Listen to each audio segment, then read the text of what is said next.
Maajid Nawaz joins us now live from central London. Thanks very much for speaking to us here this afternoon.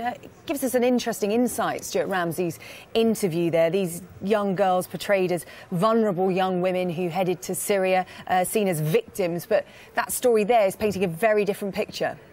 Yes, it is. And though we know and we're aware that the primary role that ISIS has for women is as housewives and as mothers, we mustn't assume that they are, let's say, rigid enough in their desire to strike at us and others across the world, to be adaptable in the role that they have for women. We've already seen that with female fighters in places such as Chechnya with what's known as the Black Widows. There have been female fighters. The Moscow theatre attack and others, the Beslan school siege in Russia used female fighters. And so though those going over there are commonly referred to as jihadi brides in the press, our own assumptions about Muslims generally and Islamists and jihadists in particular mustn't preclude us from understanding that they can also turn into fighters if they so choose. And you know, I've watched the interview in full there that you just showed. As of yet, it's yet to be confirmed that those three girls that left London have been married off. And actually it looks like, and it sounds like from what we're hearing, that they're being trained and prepared for something else. The assumption has been that these girls were naive, didn't know what they were getting into, and they didn't really know about the treatment of women by IS. But I suppose you could say now that we're naive. It seems that they were well equipped, have a lot of knowledge of what they were getting into when they headed to Syria. Yes, the history of our attempting to deal with Islamist extremism in this country, and in fact generally in the West, and jihadism in particular, has been riddled with our naivety. We've allowed it unchecked throughout the decade of the 1990s in this country to build a support base. I mean, you don't end up with approximately 1,000 British born and raised citizens flying over to join the worst terrorist group in history unless there's a level of support within pockets of certain minority communities in this country. And it's not just, in fact, Muslims. People are converting to this ideology and joining as well. So we've left this unchecked for decades. And this points to another issue, which is that the last government for 5 years, the coalition government, promised a counter-extremism strategy. Now, we do have a counter-terrorism strategy. Our security services and the police forces are overall doing a fantastic job in preventing another 7/7 style attack, and credit to them that we haven't had one since. So we have a CT strategy. What we don't have and were promised is a communities-based counter-extremism strategy to deal with some of the ideology that's being proselytized on the grassroots. And it was 5 years in the wait for that, and it still hasn't been published. And that's something that we at Quilliam, and I think the rest of the country, is anticipating eagerly and waiting for and expecting, to be honest. Talk to us about this ideology. What is it that attracts young boys and girls, essentially, into joining IS and heading to Syria and Iraq?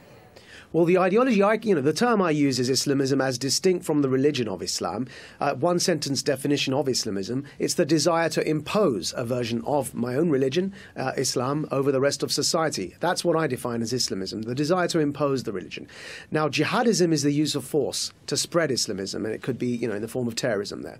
Now, that ideology, as I said, people have been preaching for decades, this ideology. The very first Islamist group was founded, in fact, in 1928 in Egypt, known as the Muslim Brotherhood. Some Islamists seek entryism as a method. They seek to gain power through elections and through infiltrating political processes. Others seek revolution, and yet others more, they seek terrorism as a means.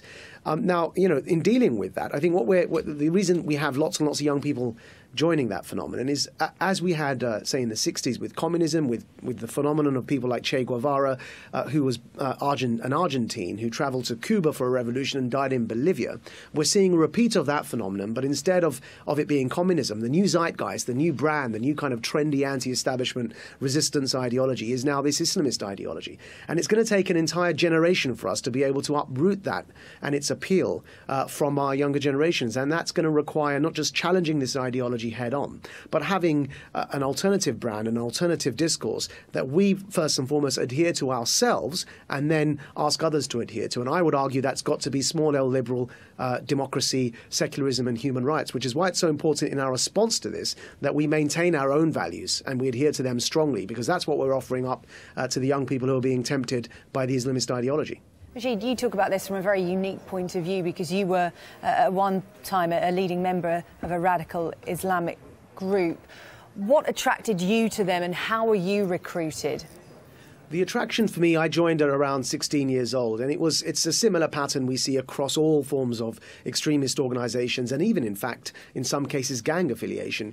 The attraction is a sense of grievance, and that could be a perceived sense of grievance. It doesn't really matter to the vulnerable young person joining, because for them, it's a very real sense of grievance. And that leads to an identity crisis, not really feeling like one belongs. In my case, growing up and born and raised in Essex, I saw the Bosnia genocide playing out across continental Europe, with Muslims being killed there, and I felt kind of, a very severe case of domestic racism in the years prior to the murder of Stephen Lawrence, and those issues made me feel aggrieved. That led to an identity crisis, and into that mix came a charismatic recruiter, pretty much like these social media recruiters who are grooming young people online these days. But in those days, of course, before the internet, it was a face-to-face contact, and I eventually joined by subscribing to an ideology, the fourth factor there being the ideology. And I think those four, grievances, identity crisis, charismatic individuals who recruit people, and the ideological narrative are the four we need to try and address when attempting to challenge this phenomenon. And presumably it's easier for teenagers to have an outlet for these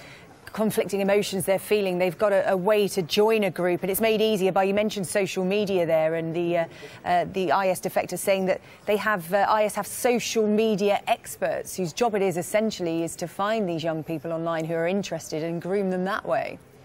IS is, the average age of people from Europe joining IS is from a generation below us, and they are what I describe as digital natives. So whereas I remember a time as a 16-year-old before mobile phones even existed, and now everyone, including myself, has a smartphone and we're on it all the time, the new younger generation who are joining IS are digital natives. What I mean by that is they've only ever known a time of the internet. It's native to them, which means that they are incredibly fluent, and they have that advantage over what are increasingly being referred to as the classical jihadists of Al-Qaeda, who are being eclipsed by ISIS, because, of course, people like Ayman Zawahiri, who's leading Al-Qaeda at the moment, a couple of generations older than me, they probably remember a time before even having digital television sets. So, these guys are of the old guard, whereas IS are able to be incredibly adept at using social media, and they're proving themselves years ahead of us in recruiting people. OK, Maajid Nawaz, Chairman and founder of the Quilliam Foundation, thank you very much for speaking to us.